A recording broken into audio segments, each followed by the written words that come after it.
This afternoon, 9 people face charges in a case involving $100,000 worth of stolen bourbon. And investigators say several of the suspects stole from distilleries where they worked. We're live in Frankfort with the latest. A couple of scattered showers showing up on Live First Alert. Defender will put a track on those and track a whole lot of ugly into that 7-day forecast just ahead.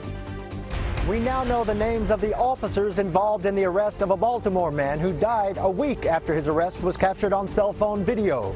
I'm Craig Boswell in Baltimore. That's coming up. Tracking, alerting, protecting.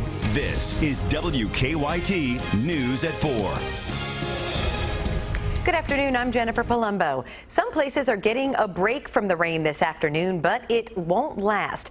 We started today with lows in the 40s. Some places had upper 30s, and that may not be as low as we'll go this week. You're looking live at downtown Lexington, which has a little sunshine right now. Chief Meteorologist Chris Bailey is tracking rain, though, on First Alert Defender and cooler air. Chris? Yeah, it's downright chilly that is out there, and it's only going to grow colder over the next couple of days, Jennifer. And believe it or not, we have the potential for frost before the week is over. A little look outside on the east side of town, where we had a couple of very light sprinkles and showers working across our skyline a little bit ago. Now we're back into that mix of sun and some clouds out there, and those temperatures spiking towards 60, 61 degrees, barely getting out of the 50s this afternoon for a lot of areas. Look at that wind gust. Right now around 30 miles an hour. We've had gusts today closer to 40 at times. Those current winds are topping out anywhere from around 29 to 32 miles per hour with the sustained gusts as of now. What we're looking at on Live First Alert Defender, scattering of showers out there. A lot of this, though, not getting down to the ground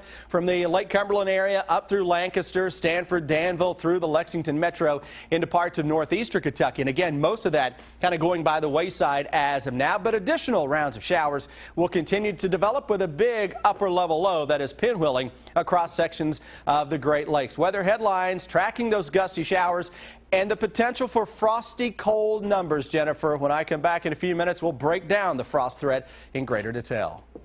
A grand jury has indicted 9 people on charges of engaging in organized crime by stealing bourbon from 2 central Kentucky distilleries.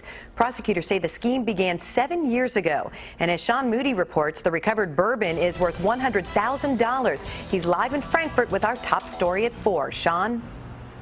Hey there, Jennifer. Franklin County Sheriff Pat Melton said he never expected this story to get so big. Ever since the Pappy Van Winkle theft that was discovered back in 2013, news outlets around the world have been running headlines about that stolen bourbon. The sheriff said his team has been working around the clock for the past few weeks trying to wrap up this investigation. A Franklin County grand jury indicted 9 people on charges related to the Pappy Van Winkle and wild turkey thefts this morning. Franklin County Sheriff Pat Melton said the theft started back in 2008. The sheriff said they got their case going against these 9 people after they got a tip about steroids and bourbon.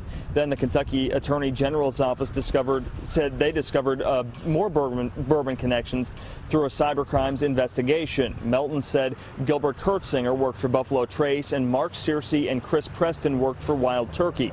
Melton said they and 6 other people formed a criminal syndicate to sell stolen bourbon through people they met while playing softball. He said he couldn't go into how many people may have bought stolen bourbon, but he said a lot of people have come forward. Melton said the bourbon they've recovered so far is probably the tip of the iceberg. You're looking between all the bourbon and what we have in evidence that's back there. You're looking in excess of $100,000 worth of bourbon right now that we've recovered. Now, Melton said that the bourbon that needs to be preserved for any trial that may still be coming. After that, he said the barrels of bourbon will likely have to be destroyed. They're saying what they can do about saving those sealed bottles of Pappy Van Winkle and returning them to the Van Winkle family. Live in Frankfort, Sean Moody, WKYT. Melton says attorneys for several of the people indicted have contacted the sheriff's office to see about turning themselves in.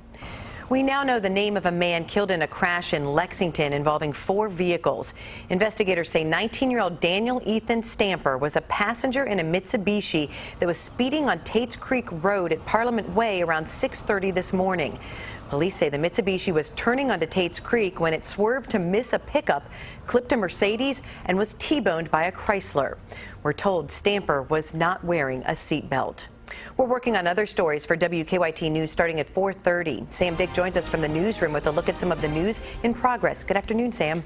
Good afternoon, Jennifer. Today we are hearing from a family member of a Central Kentucky mother and daughter who were murdered. State police say that Kathy and Samantha Netherland were found dead inside their Bardstown home a year later, and no arrests have been made. Holly Netherland, who lost her mother and sister, is speaking out publicly for the first time. We'll hear from her and state police about an increased reward in this case coming up on WKYT News at 4:30. A man who escaped from North Carolina prison more than 40 years ago has been found in central Kentucky. The Franklin County Sheriff's Office arrested 66-year-old Clarence Moore yesterday. According to reports, Moore is suffering from some medical problems. Records show he was in jail in North Carolina on a theft charge when he escaped in 1972. Moore now faces a contempt of court charge in connection to a 2009 car crash in Frankfort. We'll have more details coming up on WKYT News at 6 o'clock. And the University of Kentucky unveiling a new drug today that helps fight Parkinson's disease. The disease affects movement and gradually attacks the nervous system. Kentucky Neuroscience Institute Dr. John Slevin worked with international investigators to test the new drug called Duopa. A Georgetown farmer who was part of the drug's first trial says it has improved his function and productivity living with the disease. I can do anything I want to do. I mean, I horseback ride. I've got a team of horses I drive. I've got lots of farm equipment and excavating equipment that I drive. Before I went on the trial, I was still doing those things, but unbelievably slow. The FDA approved Duopa back in January. More on how that new drug will work ahead on WKYT News at 5 o'clock. That's a look at some of the news in progress. Jennifer, back to you. Thanks, Sam. Now to stories making headlines across the nation at 4. New information this afternoon in the death of a 25-year-old Baltimore man who suffered a medical emergency while in police custody. Today, Baltimore police released the names of the 6 officers involved. Craig Boswell has the latest from Baltimore. Baltimore police released the names of the 6 officers involved in the arrest and transport of 25-year-old Freddie Gray. Cell phone video obtained by CBS station WJZ shows officers dragging Gray to the police van, his legs dangling under him. 6 officers have been suspended with pay, including Lieutenant Brian Rice, who initiated the arrest. He's been with the Baltimore Police Department since 1997. Police say officers tackled Gray after he ran and that he had a switchblade in his pocket. Billy Murphy Jr. represents the Gray family. They're very angry because they know something horrible happened that should not have happened. The family says the police had no reason to stop Gray in the first place. How does a healthy guy who gets arrested for nothing end up with 80% severed spinal cord and a broken neck? How's that happen? The tension is palpable in the neighborhood where Gray was arrested. Many are wearing black ribbons. We want answers. We want justice. We want them to be charged. Baltimore police are promising a thorough investigation. Craig Boswell, CBS News, Baltimore. A vigil is planned tonight at the spot where Gray was arrested. Nearly 4 million hens at an Iowa farm have to be destroyed because of an outbreak of the bird flu.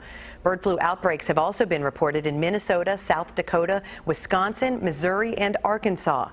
Experts say consumer prices may not go up because the number of chickens being euthanized represents about 1% of egg-laying hens in the U.S.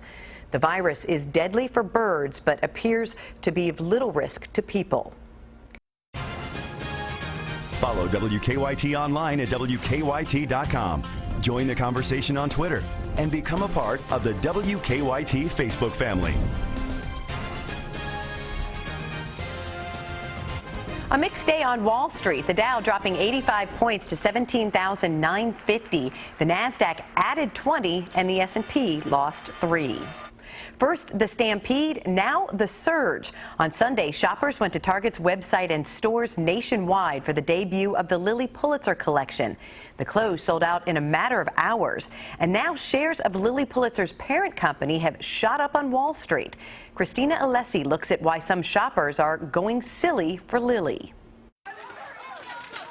Target clearly wasn't expecting it. Mobs flocked to its stores, and the company had to restrict traffic to its website to avoid a crash. Customers were clamoring for their favorite Lilly Pulitzer bathing suits, dresses, and accessories. Instead, many walked away empty-handed and angry. Now, fans know the label for its colorful and preppy resort gear, and they're willing to pay a premium for it. Lilly Pulitzer is an iconic brand, and I think it was brilliant for them to go out this way because essentially they don't sell more than 10% of their sales west of the Mississippi.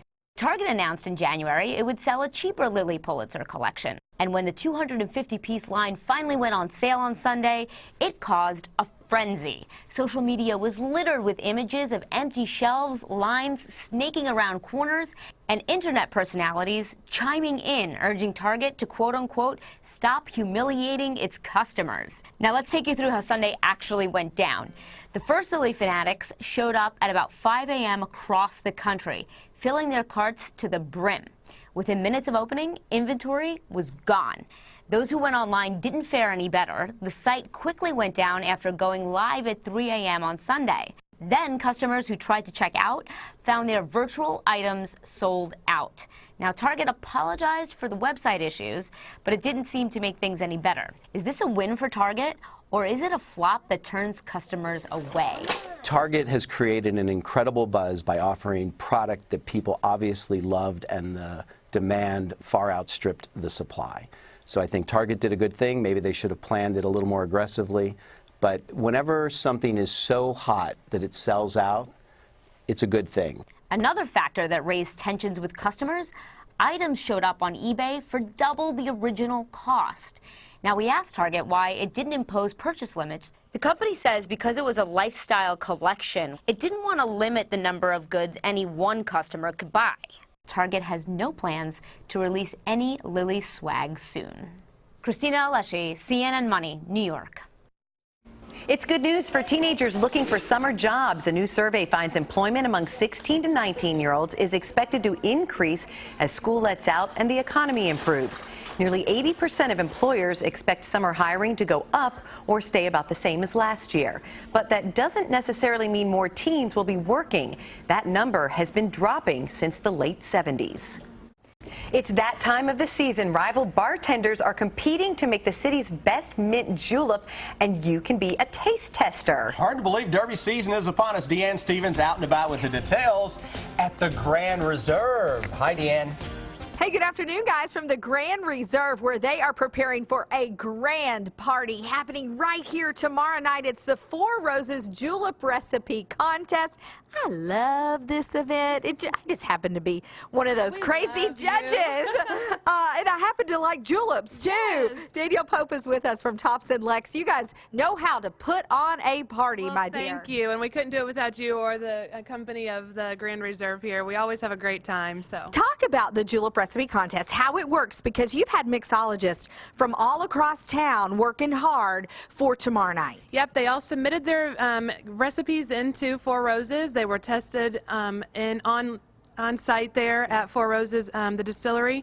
5 finalists were selected. We have one from Heirloom, one from BHG, one from Solgood, and a couple others. So the 5 are going to be great. Come on by, taste test for yourself. It's $5 donation at the door. And that money goes where?